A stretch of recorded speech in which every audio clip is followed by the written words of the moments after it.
यहाँ पर जिन लोगों को देखकर, जिन लोगों को सिखाकर बहुत सारे खिलाड़ियों को तैयार किया गया है, मकरंद जोशी साहब, पंकज भाषाकरे साहब, इकबाल सिद्दीकी साहब, सौरभ जोशी साहब, एजुकेशन ऑफिसर, सबसे पहले तो मैं तमाम टीचर्स को आज शिक्षक दिन के अवसर के ऊपर बहुत बहुत बधाई देता हूं।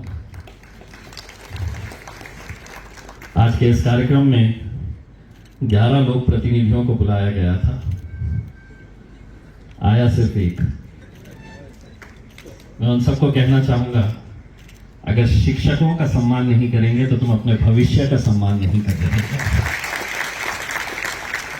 मुझे खुशी इस बात की है, और जैसा श्रीकांत साहब बता रहे थे, ये प्रोग्राम 11 बजे होना था। मैं 11 बजे तैयार होकर यहाँ पर आ रहा था, लेकिन बाद में पता चला कि ये प्रोग्राम 5 बजे हो गया है। एक खासदार दिन भर बहुत सारे कार्यक्रम अटेंड करता है, एक लोक प्रतिनिधि दिन में बहुत सारे ऐसे वैसे कार्यक्रम अटेंड करता है, लेकिन मैंने तय किया था शिक्षक दिन के मौके के ऊपर शिक्षकों से जाकर मिलूंगा, क्योंकि मेरे देश के, मेरे शहर के भविष्य को संवारने का काम आप लोग कर रहे हैं। तो यकीनन आज सर्वपल्ली राधाकृष्णन जी के बर्थ एनिवर्सरी और मेजर ध्यानचंद हॉकी के एक बहुत बड़ा नाम, इनके बर्थ एनिवर्सरी के मौके के ऊपर ये कार्यक्रम का आयोजन किया गया।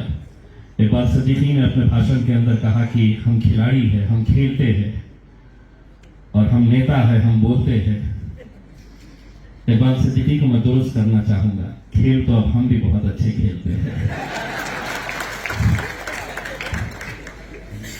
शायद आपने देखा नहीं होगा, आजकल तो महाराष्ट्र के अंदर हम सुबह एक टीम में रहते हैं, रात हुए तक हम दूसरी टीम में चले जाते हैं। इससे अच्छा खेल और क्या हो सकता है।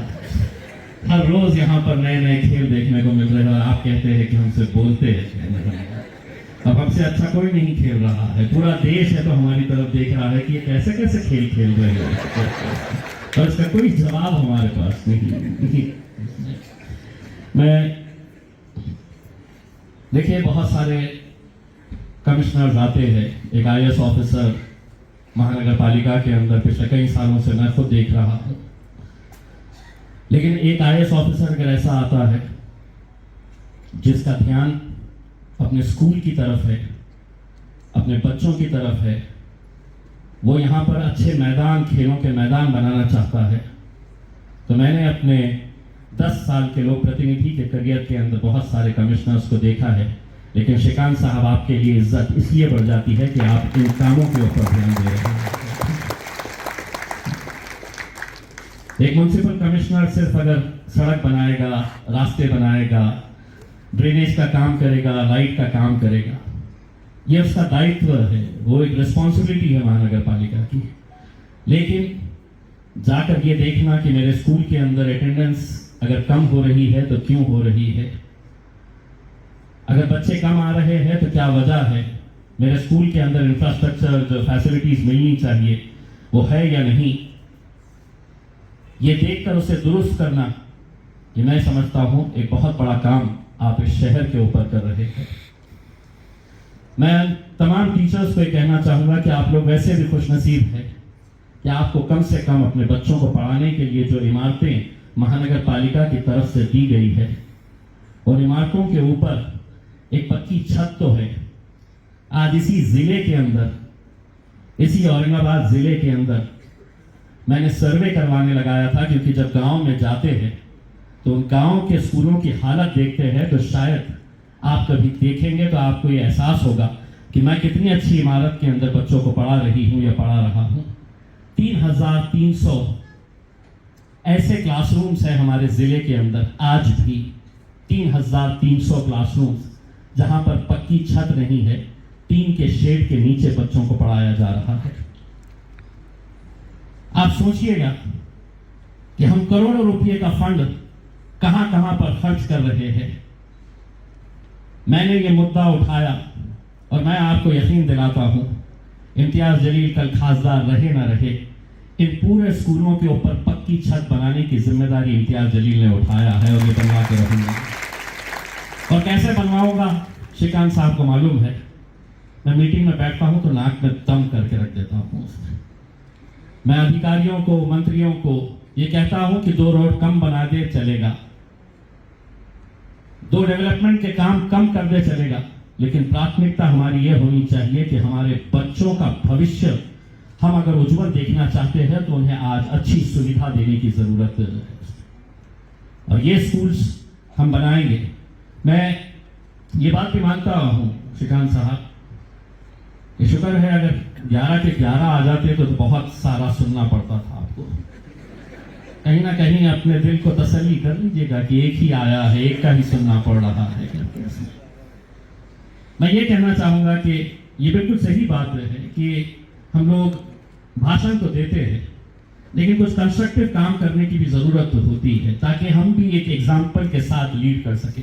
मैं आपसे अनुरोध करना चाहूंगा, और इसकी शुरुआत मैं किसी और से नहीं, आपका सबसे महानगर पालिका के सबसे खराब अगर कोई स्कूल होगा जिसकी इमारत बहुत खराब है, जहां पर बच्चे बहुत कम आते हैं, वो स्कूल आप मेरे हवाले कर दीजिएगा। उसमें मैं उस स्कूल को अडॉप्ट करना चाहूंगा जो सबसे खराब स्कूल है, जहां पर सबसे कम बच्चे आते हैं, जहां पर हम इम्प्रूव कर सकते हैं। मैं उस स्कूल को अडॉप्ट करना चाहूंगा, और हो सकता है अगले साल जब हम टीचर्स डे का प्रोग्राम मनाएं तो आप उस प्रोग्राम के अंदर कहे कि ये स्कूल ऐसी हालत थी, इम्तियाज अली तुमने लिए, और जो बाकी आज 10 नहीं आए हैं तो वो नेक्स्ट ईयर का प्रोग्राम भी स्किप करवा लेंगे कि कहीं श्रीकांत साहब हमारे हवाले भी एक स्कूल न चेप देकर। ये हमारे लिए बहुत गर्व की बात है कि आज बहुत सारे स्पोर्ट्समैन को भी फेलिसिटेट किया जा रहा है। आज ये बात बिल्कुल सही है। मैंने इकबाल सिद्दीकी को अपनी आंखों के सामने बड़ा होते हुए देखा है। किस मैदान के ऊपर जहां पर हमारे शहर का स्मार्ट सिटी का ऑफिस है, उसी ग्राउंड के ऊपर कोई फैसिलिटी नहीं थी।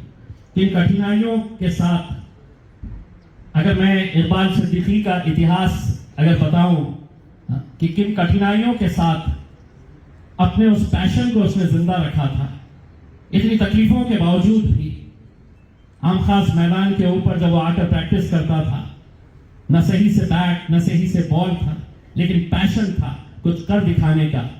तो मैंने उसको उस स्टेज के अंदर भी देखा, और मेरा सीना उस वक्त भी बड़ा चौड़ा हो गया था जब हिंदुस्तान की टीम के अंदर इकबाल सिद्दीकी बॉलिंग करने के लिए उतरा था। तो ऐसे नौजवान हैं जो मेरे हिसाब से एक इंस्पिरेशन है हम सबके लिए।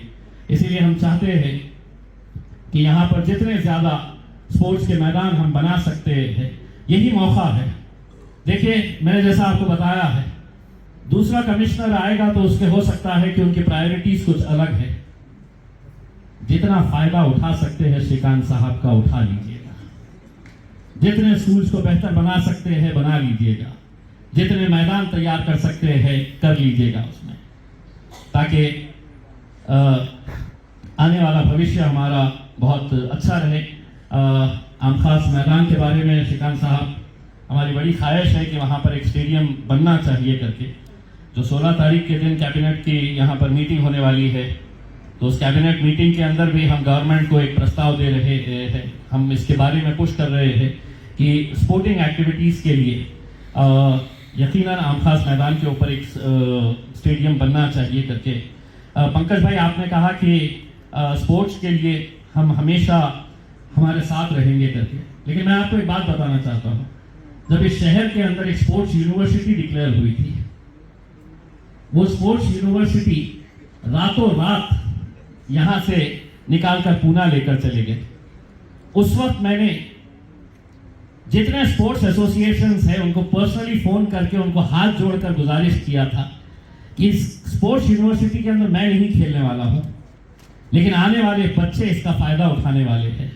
मुझे बड़े दुर्भाग्य से ये कहना पड़ता है, कोई स्पोर्ट्स एसोसिएशन उस वक्त सामने नहीं आया था, क्योंकि हर एक का देखने का नजरिया ये था कि इम्तियाज जलील इसको लीड कर रहा है, वो एक राजनीतिक पार्टी से है, तो किसी को नाराज हम कर देंगे अगर इनके साथ जाएंगे। तो मैं कहता हूं कि खेलों के अंदर कोई जाति नहीं होनी चाहिए, कोई धर्म नहीं होना चाहिए, कोई पॉलिटिक्स नहीं होनी चाहिए। अगर उसका विकास करने का है तो हम सबको एक साथ मिलकर आकर करने की जरूरत है।